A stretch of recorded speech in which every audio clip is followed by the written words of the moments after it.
Hello student, good morning. Today I am going to discuss some questions of exercise 12C. Question number 3. O is the center of the circle and arc ABC subtends an angle of 130 degree at the center. If AB is extended to P, find the angle PBC. मतलब क्या है कि O is the center of the circle and arc ABC, this arc subtends angle 130 degree at the center.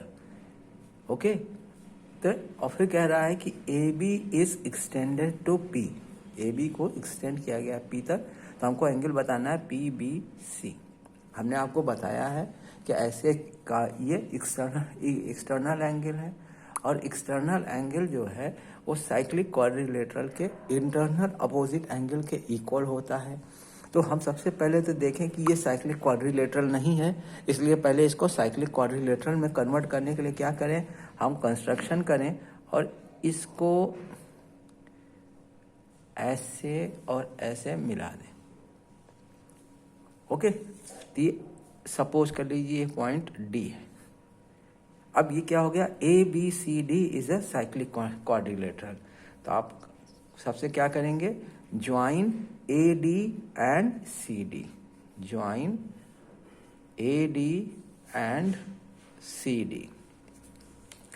अब ध्यान दीजिए कि ये आपको मालूम है कि ये सेंटर पे एंगल बन रहा है, तो क्या कहते हैं आर्क ए बी सी द्वारा, और उसके बाद जो है जो बाकी remaining part of the circle है उस पे जो एंगल बन रहा है वो ये है.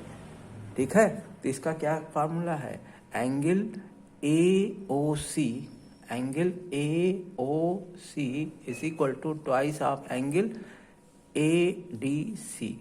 Angle A D C. Okay, angle A O C आप देख रहे हैं 130 डिग्री है और twice of angle A D C.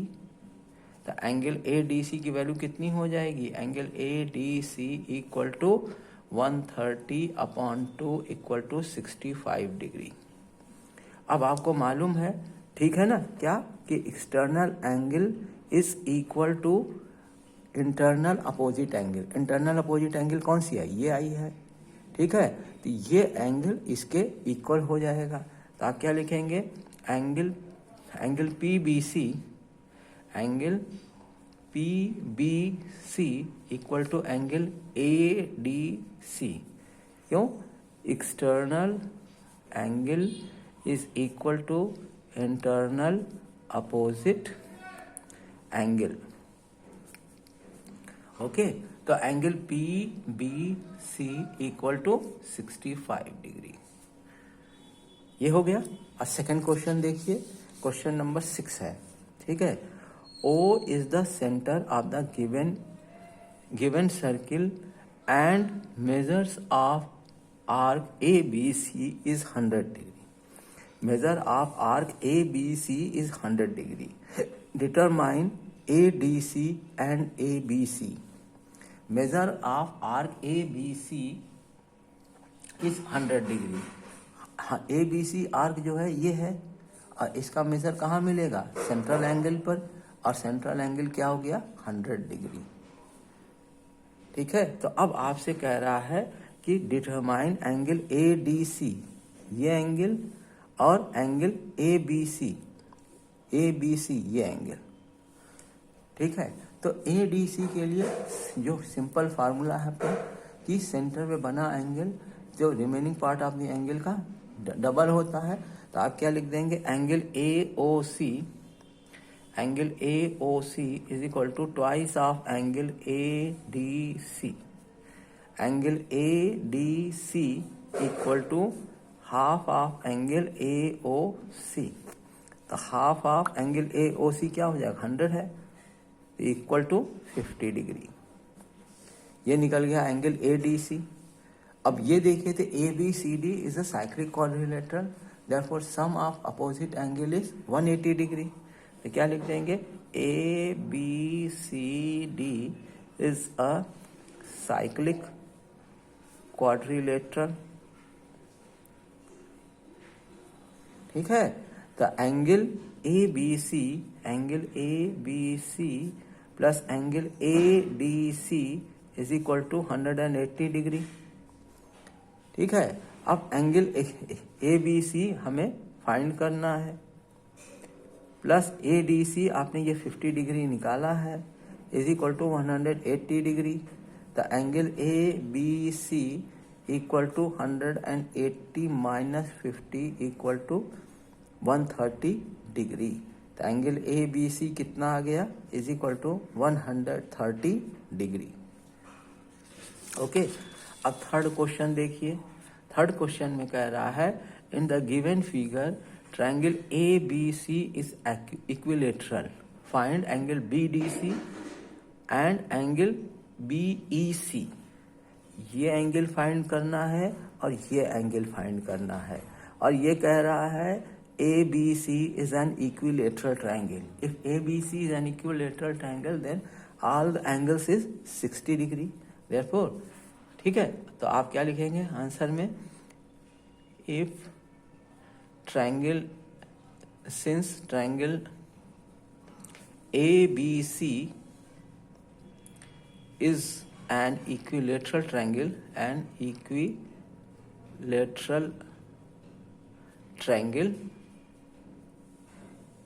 therefore angle A B and C equal to 60 degree.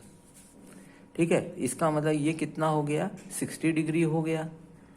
अब ये देखिए तो angle B A C and angle B D C, angle B D C क्या है, angle in the same segment. तो आप क्या लिख देंगे, angle B A C equal to angle B D C is angle in the same segment. ठीक है, तो क्या हो जाएगा, एंगल बी डी सी कितना हो जाएगा, angle B D C is equal to भी 60 डिग्री हो गया। एंगल बी डी सी भी क्या हो जाएगा, 60 डिग्री हो जाएगा, क्योंकि ये दोनों external angle in the same segment है। और एंगल बी ए सी की वैल्यू क्या है, एंगल ए की वैल्यू हमने 60 डिग्री निकाल रखी है। अब ध्यान दीजिए, तो B E C D is a cyclic quadrilateral, BECD is a cyclic quadrilateral. Therefore, sum of opposite angle is 180 degree. This angle and this angle, sum of this angle and this angle is 180 degree. ठीक है, तो angle BECD is a cyclic quadrilateral. Therefore, angle BEC plus angle BDC equal to 180 degree. Angle BEC plus BDC आपने निकाल रखी 60 degree, तो 60 degree equal to 180 degree. Okay, तो angle BEC कितना हो जाएगा, BEC is equal to 180 minus 60 degree. Angle BEC is equal to 120 degree. ये आ गया, दोनों पार्ट हो गया, ये फर्स्ट पार्ट और ये सेकंड पार्ट। अब सेवेंथ पार्ट, एट्थ वाला क्वेश्चन देखिए। एट्थ वाले क्वेश्चन में क्या है, ABCD is a cyclic quadrilateral in which BCD is 100 degree, BCD is 100 degree and angle ABD is 50 degree. Angle ABD is a 50 degree. Find angle ADB. इस angle को आपको find करना है। ठीक है, तो सबसे पहले क्या करें, ये गिवन है ABCD cyclic quadrilateral, therefore sum of opposite angle is 180 degree. तो ABCD is a cyclic quadrilateral, answer है ये साइक्लिक क्वाड्रिलेटरल। ठीक है, तो angle BCD plus angle BAD D is equal to 180 degree. Angle B C D आपको given है 100 degree, तो ये 100 डिग्री हो गया, plus angle B A D is equal to 180 degree. तो एंगल बी ए डी कितना हो जाएगा 180 माइनस 100 डिग्री। ओके, तो ये कितना बन जाएगा angle B A D is equal to 80 degree. Okay, अब इसके बाद हमें अब ये एंगल मिल गया, ये एंगल हमें पता है, तो एंगल सम ऑफ ट्रायंगल इस फार्मूले से हम इसको सॉल्व कर सकते हैं। चलेगा from triangle A B D, from triangle A B D angle B A D, angle B A D plus angle A D B plus angle A D B plus angle, ये आपको जो given है क्या कहते हैं angle A B D plus angle A B D is equal to 180 degree.